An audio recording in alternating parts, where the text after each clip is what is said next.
굿모닝 프레지다. 네, 여러분 안녕하세요. 네, 안녕하세요. 네. 네, 오늘 제 옆에 또 새로운 분이 계신데요. 오늘 처음으로 이분과 첫방을 하게 됐습니다. 아이고 저도 영광입니다. 네. 말씀을 너무 잘하셔서 제가 이제 배워야겠다라고 오늘 생각하면서 네. 오늘 진행을 해볼 건데요. 자, 오늘의 주제는요. 윤석열 검찰총장 사퇴입니다. 네. 윤석열 총장이 이제 지난주에 사퇴를 했잖아요. 네, 그리고 사퇴하자마자 바로 언론에 인터뷰를 하고 맞아요. 그다음에 또 이 대구를 방문해서 대문짝만하게 나왔는데요. 어떠셨어요?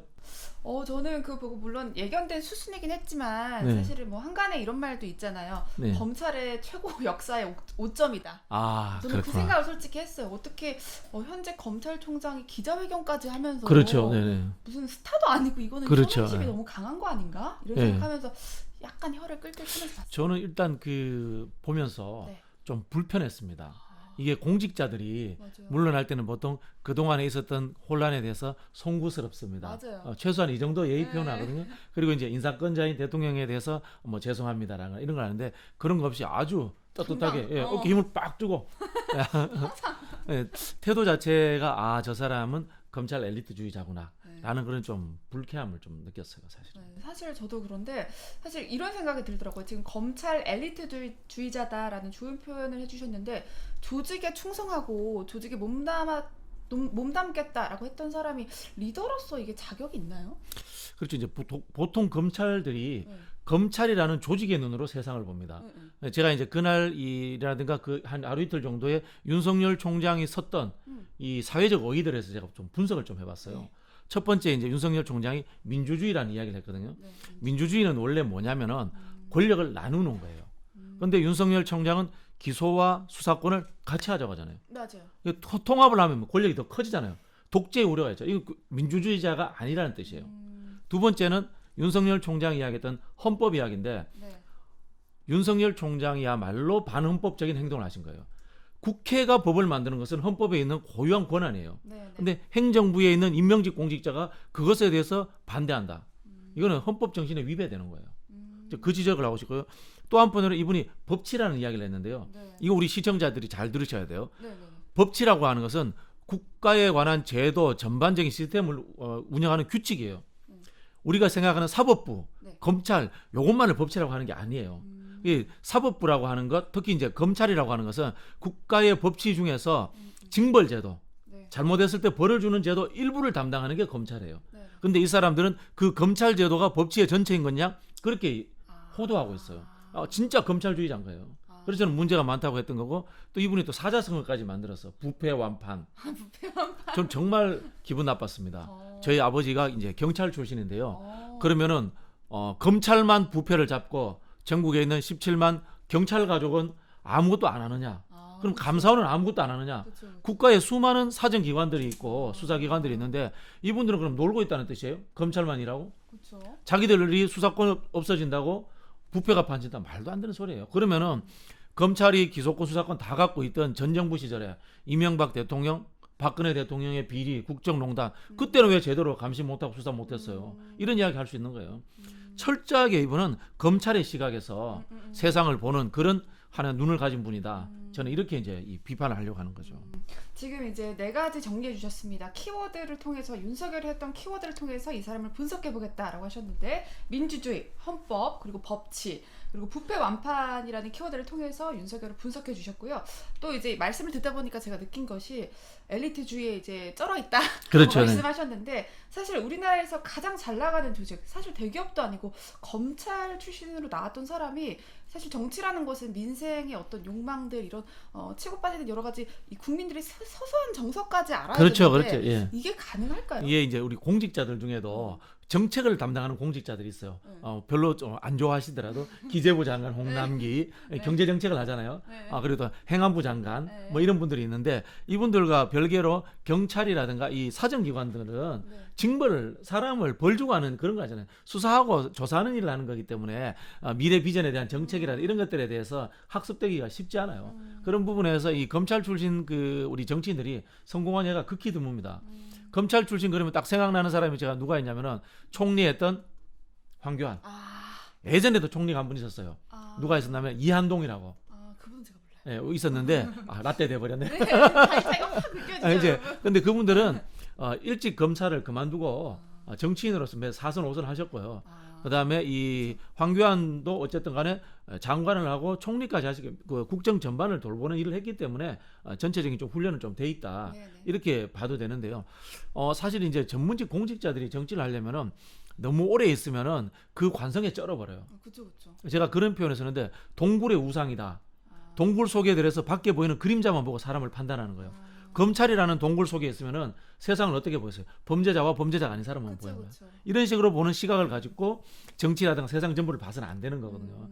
그런 부분에서 이제 검찰에서 27년 동안 근무하신 분이 이 우리 국민들과 호흡하는 정치를 하기는 쉽지 않을 것이다. 그런 생각이 좀 들어요. 저도 마찬가지입니다. 과연 이분이 민생 정치가 가능할까? 그리고 민생의 진짜 민심의 마음을 읽을 수 있을까? 이런 고민이 드는데 27년 동안 검찰에 몸담으셨다고 말씀을 해주셨어요. 근데 이제 대선이 얼마 남지 않았는데 지금까지는 자신의 정치 어떤 성향 이런 걸 드러낸 적이 없었단 말이에요. 근데 과연 정치 성향 뭐 이런 게 잘 나올 수 있을까? 이 짧은 기간. 성향은 이제 드러났죠. 그쵸. 왜냐하면 이분이 퇴직하자마자 나 퇴임 직전에 이제 어디를 갔냐면 대구를 갔어요. 네. 대구 흔히 하는 보수의 심장이잖아요. 그쵸. 성향 드러났죠. 예, 대구를 왜 갔겠어요? 자기가 박근혜 대통령을 잡아넣은 사람이야. 박근혜 대통령의 지지도가 가장 높은 곳이 대구예요. 네. 그게 뭐냐면은 박근혜 대통령 지지자들한테 화해 제스처를 한번 보여준 거예요. 화해요. 저는 그렇게 해석을 했는데요. 아마 저는 정치하기가 쉽지 않을 거라고 생각하는 것 중에 하나가 네. 오늘 바로 MBC 며칠 됐죠. 언론에 떴던데요. 부인이 갤러리 할 때 협찬 받았는 것에 대해서 지금 검찰 조사가 들어갔고 소환한다는 언론 기사가 났었어요. 아마 가족이 연루된 비리 의혹 때문에 네. 바로 정치를 하기는 저는 쉽지 않을 거다. 이렇게 생각이 들고요. 그럼에도 불구하고 서울시장이나 부산시장 보궐선거에 메시지를 좀 내려고 할 거예요. 야권에 유리하도록 하기 위해서. 김종인 비대위원장이 그 이야기 했단 말이에요. 별의 순간이 오고 있다. 그것은 3월이 될 거다. 그건 뭐겠어요? 3월 달에 보궐선거에 좀 도와줘. 그 이야기를 한 거거든. 그 얘기한 거구나. 그 이분이 어쨌든 여당으로 오지 않고 야당으로 간다고 생각한다면은 네네네. 이 보궐선거에 영향을 적당히 미치기 위해서 저는 메시지를 낼 거다. 이런 생각이 좀 드네요.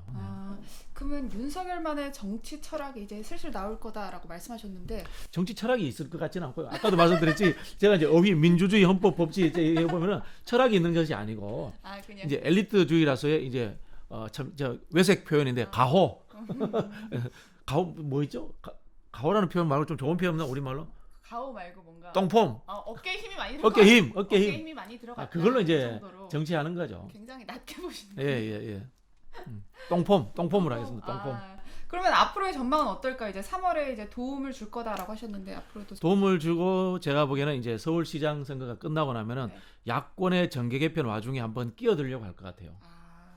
근데 이분이 황교안 대표가 바로 또 지금 정치 복귀하겠다고 거의 또 선언했잖아요. 네. 이 친박이라든가 이런 분들하고 정치하기는 쉽지 않을 거예요. 서울시장 후보로 된 안철수라든가 오세훈 씨 같은 조금 중도적인 분들하고 네.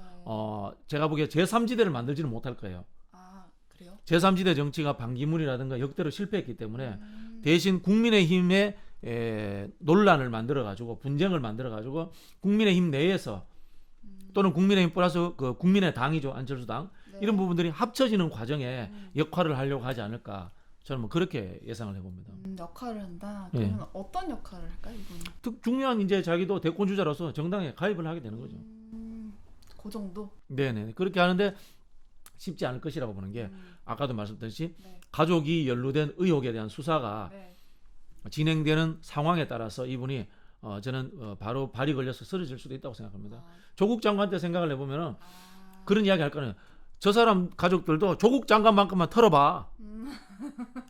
70번 저기 영장하고 저기 조사해봐. 압수수색 해봐. 네. 그런 이야기 할 거란 말이에요. 그 과정을 버텨낼 수 있을지는 저는 좀 의문입니다. 그렇군요. 여론조사 결과를 보면요. 지금 엠브레인 퍼블릭 그리고 K-스탯 리서치, 코리아 리서치, 한국 리서치가 지난 1일에서 3일 동안요. 전국의 성인을 대상으로 했는데 당연히 이재명 지사가 27%의 선호도 그리고 이낙연 대표가 12%, 윤석열 전 검찰총장이 9%의 이제 선호도를 보이고 있는데 이 말씀하신 이 9%의 약발이 곧 끝날 거다 이렇게 보시나요? 그렇죠. 이제 이분이 독자적인 정치 지도자로 서려면은 한 번 정도는 20% 이상을 찍어줘야 돼요. 그렇죠. 20%라는 게 우리가 한국 사회를 반반으로 나눠 보자고요. 네네. 그럼 보수가 50, 진보가 50이면 50% 내에서 20%면 거의 40%예요. 아. 이 정도 한번 찍어주면은 사람들이 확 붙어요. 아. 근데 그 정도를 찍지 못하면은 못하면? 이제 그러다가 이제 소멸하는데 저는 이제 이 우리 윤석열 총장의 앞을 가로막는 네. 가장 큰 보수 정치인이 황교안 전 대표가 아. 바로 가로막을 것이다. 바로 가라고. 네, 그렇게 생각하고 우리 또 홍 오빠, 홍준표 아저씨도 가만 계시지 않을 듯하다. 아, 근데 그분은 언제 나오세요? 홍준표 대표요? 네, 그분 너무 재밌으신데 요새 너무 잠잠하셔가지고. 예, 홍준표 대표가 한 이야기가 맞아요. 어. 그 윤석열 총장 보고 지금 사퇴한다는 것은 중대범죄수사처를 막는 게 아니다.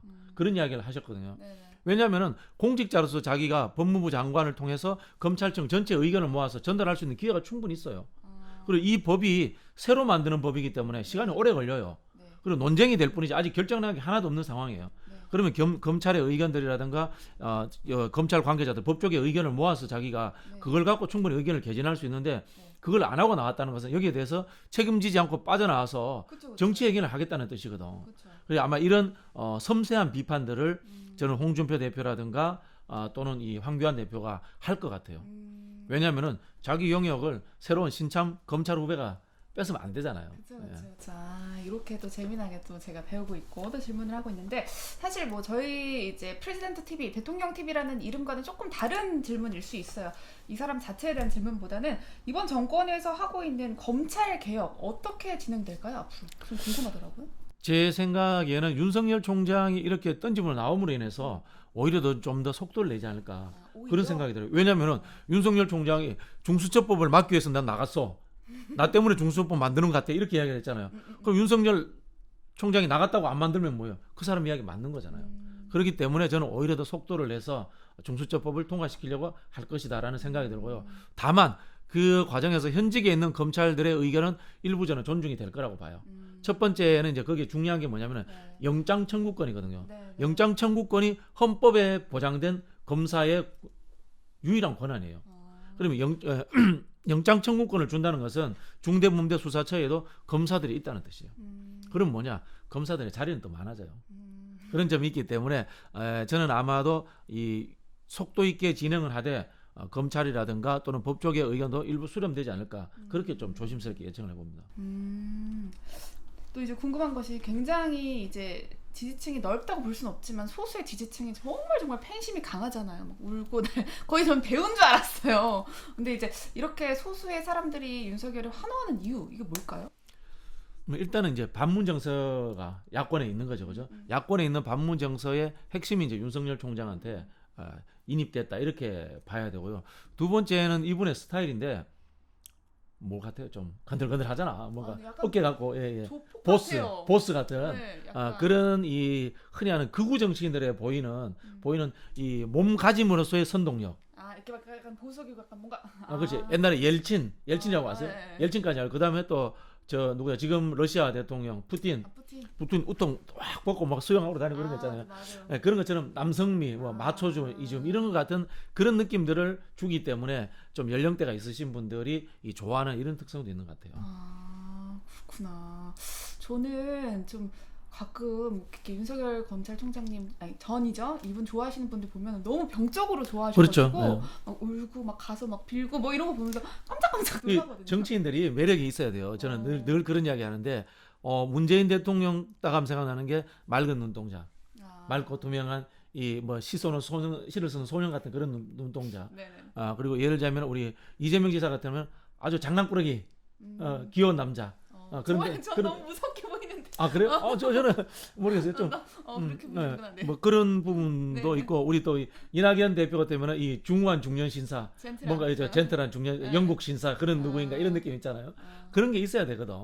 이걸 옛날에는 우리 미국 같은 섹스 어필이라고 이렇게 표현을 해요. 케네디 뭐 이런 사람들 있잖아요. 그렇죠. 이야기를 하는데 근데 제가 예를 하나 들어볼게요. 역대로 미국의 민주당 대통령들은 특정 배우를 닮았어요. 누구를 닮았을까? 미국의 민주당 대통령. 생각나는 게 케네디, 네. 지미 카터, 클린턴. 네. 누구를 닮았게요? 배우요? 예. 배우 중에서? 예. 미국 유명한 배우 중에 최고의 배우야. 최고의 배우 말론 블란도 브래드 피트? 그 너무 어리잖아요. 로버트 레드포드. 다 얼굴이 닮았어요. 얼굴이 잡혔네요. 다 닮았죠, 그죠? 근데 혈통이 같아요. 어. 아이리시 출신들이야. 아. 전부 다 이 사람들이 아일랜드계 이민자들이거든요. 그러니까 당연히 아일랜드계 이민자 후손인 로버트 레드포드하고 얼굴이 닮은 거예요. 그리고 미국의 공화당 대통령들은요, 뭐 얼굴은 다르지만 모두가 또 존 웨인 흉내를 내요. 카우보이 모자 쓰고. 맞아요. 보세요. 트럼프도 카우보이 모자 쓰잖아. 맞아요. 그다음에 예전에 유명한 그 부시는 목장도 했잖아요. 예, 그게 그런 식으로 이미지 메이킹을 하는데 우리나라 대통령들도 사실 그런 이미지 메이킹을 알게 모르게 해요. 지금 이재명 지사 같은 경우는 딱 두 사람이 같이 들어가 있어요. 제가 보기에는 노무현과 박정희. 그렇구나. 그렇죠. 굉장히 서민적이고 그다음에 이렇게 논리적으로 막 싸우고 이런 열정적인 모습은 노무현 대통령. 한편으로 보면은 이 신천지 쳐들어가고 이런 모습들 한편으로 또 박정희 같은 그런 느낌도 있는 거예요. 나쁜 의미가 아니라 좋은 의미로. 네. 저는 항상 그분 보면 항상 하는 말이 있어요. 두테르 제명이라고. 박정희보다 더 나서 두테르를 떠오르는. 그렇구나. 그래서 이제 결론적으로 정리를 해보면 항상 대통령 대권 주자가 될 만한 사람들은 항상 뭔가 자신만의 이미지가 그렇죠. 있어야 된다. 그래서 제가 보는 윤석열 총장의 이미지는 보스. 보스. 그다음에 또 한편으로 봐서는 저 극우적인 선동 정치인, 선동 정치인. 몸으로 이렇게 폼 잡는 그런 느낌이 있기 때문에 저는 그 내용을 담아가지고 정책 비전을 만든다거나 이렇게 하는 게 쉽지 않을 듯하고 쉽지 않을 것 같아요. 대중 정치인으로 성공하기. 여기까지가 이제 인기 몰이를 한 게 여기까지가 9%까지가 한계다. 그 전에는 이거잖아요. 얻어 맞아서 큰 거잖아요. 이제는 안 때려요 윤석열 아무도. 그리고 또 그럼에도 불구하고 칼자를 쥐고 있잖아요. 이제 칼이 없어요. 그럼 칼이 없는 사무라이는 사무라이가 아니잖아요. 그런 부분에서 저는 윤석열 총장의 앞으로 가도가 쉽지 않을 것이다. 이렇게 보여집니다. 그러면 이제 사무라이에서 닌자 거북이 정도, 닌자 거북이 정도로 이제 하향됐다라고 볼 수 있겠네요. 네. 앞으로 이제 행보가 기대가 되는데요. 마지막으로 윤석열 전 검찰총장에 대해서 어떤 하실 말씀 뭐 있으신가요? 아무것도 하지 마십시오. 예. 본인이 하는 모든 것이 저는 한국 국민들에게 도움이 안 될 거라고 생각합니다. 완전 진짜 세게 말씀하시는데요. 국민의 검찰이라고 이야기하셨는데요. 네. 대한민국 국민들이 국민의 검찰이라고 누가 생각하겠습니까? 아무도 생각한 적이 없습니다. 그리고 이분이 어떤 그 통치 철학이라든가 그런 것들을 가진 분도 아니고요.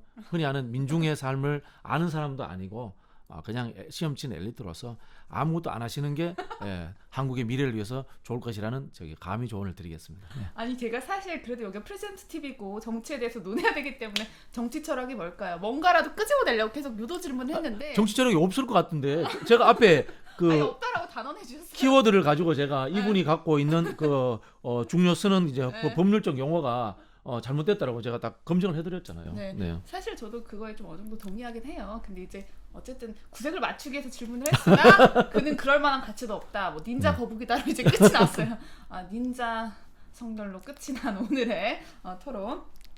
사실은 저는 이분 보면 그 영화가 생각나요. 달콤한 인생 보셨어요? 예, 맞습니다. 달콤한 인생에서 보면 김영철이 이제 이병헌한테 그러잖아. 너 왜 그랬니? 그렇지. 왜 그러니? 뭐 그런 때문이었니? 느낌이죠. 이런 느낌인데 진짜 문재인 대통령이 윤석열 전 검찰총장한테 그럴 것 같아요. 도대체 왜 그랬니? 왜 그랬니 너? 이럴 것 같다는 생각이 들고 과연 이병헌의 입장에서 그는 뭐라고 답을 할까? 지금 이 시점에 이런 궁금증도 듭니다. 넌 나에게 목욕값을 줬어. 목욕감을 줬어. 모욕감 아니에요 여러분. 목욕감이에요. 목욕감. 3달러. 네, 3달러. 치고 오르죠. 자 여러분 우리 오늘은요 윤석열 검찰총장 사퇴설에 대해서 사퇴설이 아니죠. 사퇴한 것에 대해서 다뤄봤고요. 여러분도 이 의견에 동의할 수도 있고 또 동의하지 않을 수도 있을 것 같습니다. 여러분의 다양한 의견 유튜브 댓글창으로 받아보도록 하겠고요. 저희가 팬층이 많아지면 라이브도 할 수 있을 텐데 언젠가는 라이브를 할 수 있는 그날을 간절하게 기대하면서 오늘 이제 이야기 마쳐보도록 하겠습니다. 다음 주에 더 재미나고 유익한 시간으로 돌아올게요. 안녕.